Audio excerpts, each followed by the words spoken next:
날마다 살아나는 큐티 김양재 목사입니다.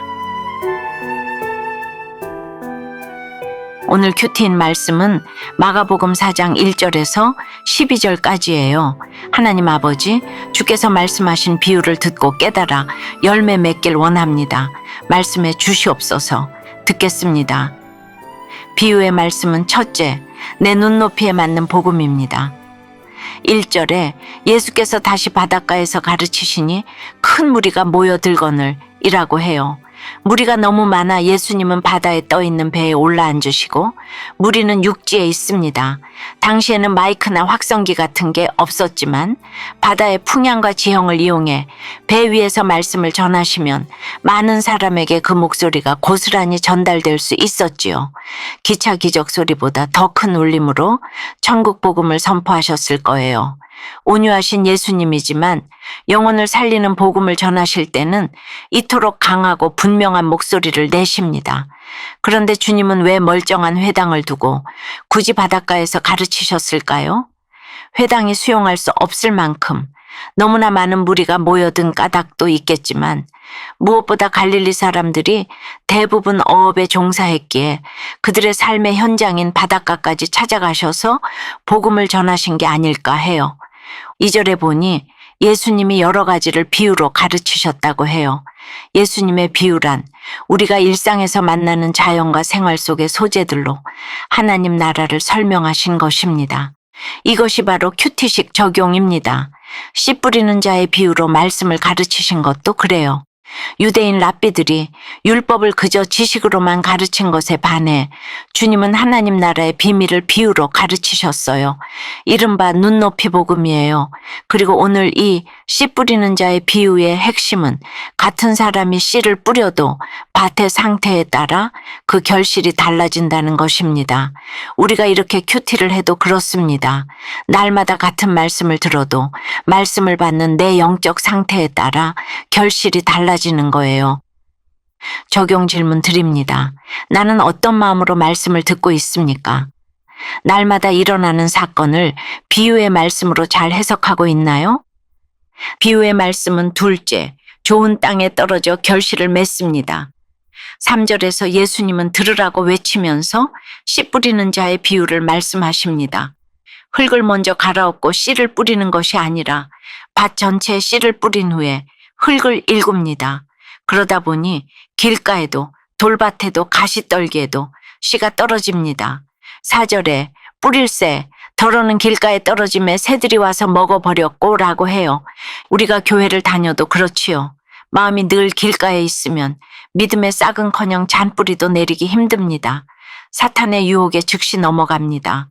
5절에 흙이 얕은 돌밭에 떨어진 씨앗도 마찬가지입니다. 여기서 돌밭이란 돌이 많은 밭이 아니라 바위 위에 흙이 얇게 깔린 밭을 의미합니다. 이런 돌밭은 흙이 깊지 아니하므로 곧 싹이 나오나 뿌리를 깊이 내릴 수 없어요. 이내 그 싹이 말라서 죽을 수밖에 없겠죠. 마음이 돌밭 같은 사람은 말씀을 들어도 그때뿐입니다. 환난이나 박해가 오면 예수 믿으면 잘 된다더니 그게 아니잖아 하며 이내 신앙을 포기합니다.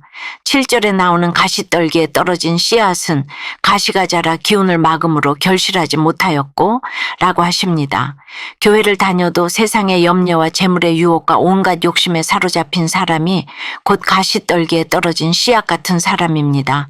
이런 가시들을 처리하지 못하면 믿음의 기운이 막힐 수밖에 없어요. 말씀을 들어도 그 말씀을 가시 삼아 사람을 찌르고 상처 주고 정죄합니다. 그러니 무슨 결실을 기대하겠습니까? 8절에 좋은 땅에 떨어짐에 자라 무성하여 결실하였으니 30배나 60배나 100배가 되었느니라 고 하십니다. 아름다운 나무가 무성하다고 해서 다 좋은 땅이 아니에요. 겉으로 보기에는 그럴싸해 보여도 씨가 자라기에는 그리 좋지 않습니다. 큰 나무들에 가려서 햇빛도 제대로 못 보고 땅의 영양분은 큰 나무들이 다 흡수해버립니다. 지금은 비록 온갖 오물과 쓰레기가 쌓여 있어도 이것들이 썩고 썩어 거름이 되면 얼마든지 기름진 땅, 좋은 땅이 됩니다. 우리 집안이 오물 같고 쓰레기 같을지라도 내가 죽어지고 썩어지면 내 집안도 얼마든지 좋은 땅이 됩니다. 그러니까 배우자가 바람 피운다고 해서, 자녀가 힘들게 한다고 해서 이혼하고 뛰쳐나가서는 안 됩니다. 썩어지고 죽어지고 미랄이 되시기를 바라요. 여러분, 우리는 천국을 고난이 없는 좋은 곳이라고 생각하지만 예수님이 말씀하시는 하나님 나라는 씨를 뿌리고 자라가지만 방해 세력도 함께 있는 곳입니다. 그래서 길가의 단단함, 돌밭의 얕음, 가시덤불의 기운막음, 뜨거운 햇빛과 같은 고통이 끊임없이 찾아오는 거예요. 여러분은 어떠세요? 나는 길가입니까? 돌밭입니까? 가시떨기 밭입니까? 좋은 땅입니까? 좋은 땅이 되고자 내가 처리해야 할 가시는 무엇이고 감당해야 할 오물과 쓰레기 같은 사람과 환경은 무엇입니까? 파양 소송의 상처로 회피하던 작은 아버지와의 관계를 통해 억울해서 열매 맺지 못하는 가시밭과 같은 자신의 마음밭을 보았다는 한 성도님의 큐티인 묵상 간증이에요. 작년 봄 고령의 친할머니 장례식이 있었어요. 마주하기 싫은 가족 때문에 장례식장 도착 전까지 수차례 돌아갈까 고민했지요.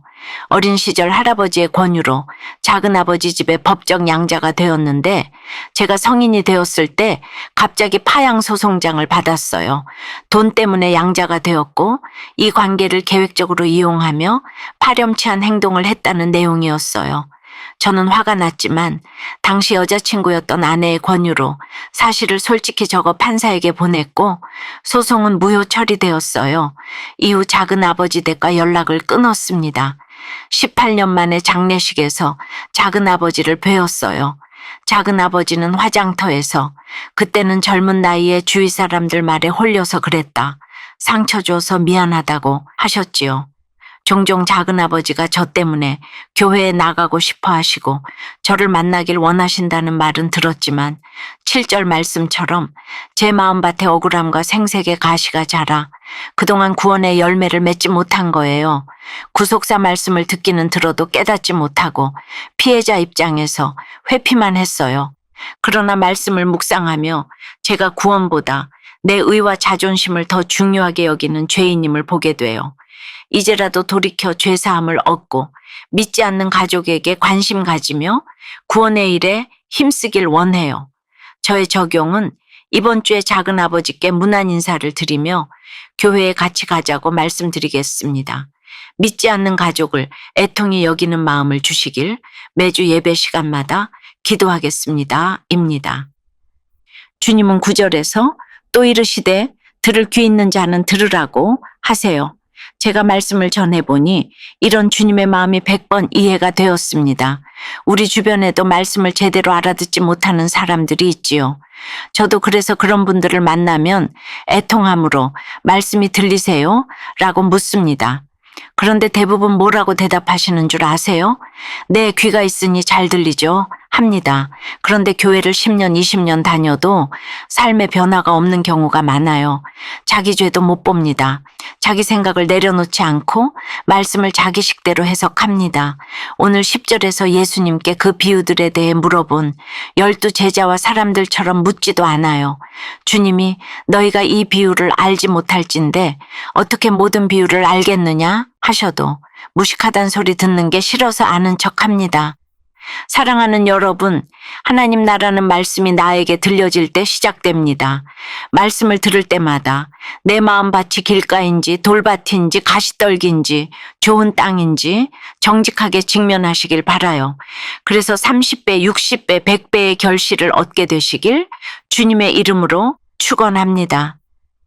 기도드립니다.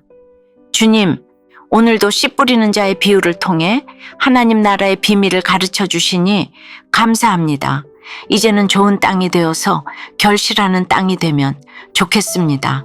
그런데 이렇게 날마다 큐티해도 내가 길가만 같아서 주님이 주시는 말씀을 새들이 와서 다 먹어버립니다. 또 흙이 얕은 돌밭이라서 말씀에 싹이 자랄 듯 하다가도 이내 말라버립니다. 또 더러는 가시떨기 같아서 말씀의 기운을 막으니 결실이 없습니다. 말씀을 보기는 보아도 알지 못하며 듣기는 들어도 깨닫지를 못해요. 주님, 무엇보다 말씀이 들리는 은혜를 허락해 주시옵소서. 들을 귀를 허락해 주시옵소서. 세상 염려와 재물의 유혹과 욕심도 처리해 주시옵소서. 좋은 땅이 되어서 30배, 60배, 100배의 결실을 하는 저희가 되도록 역사해 주시옵소서. 예수 그리스도 이름으로 기도드리옵나이다. 아멘. 지금까지 우리들 교회 김양재 목사님이었습니다. 큐티에 도움받기 원하시는 분들은 QTM 홈페이지 qtm.or.kr 또는 유튜브에서 QTM을 검색하시면 도움받을 수 있습니다. 자세한 문의사항은 지역번호 031-705-5360번으로 문의하시기 바랍니다.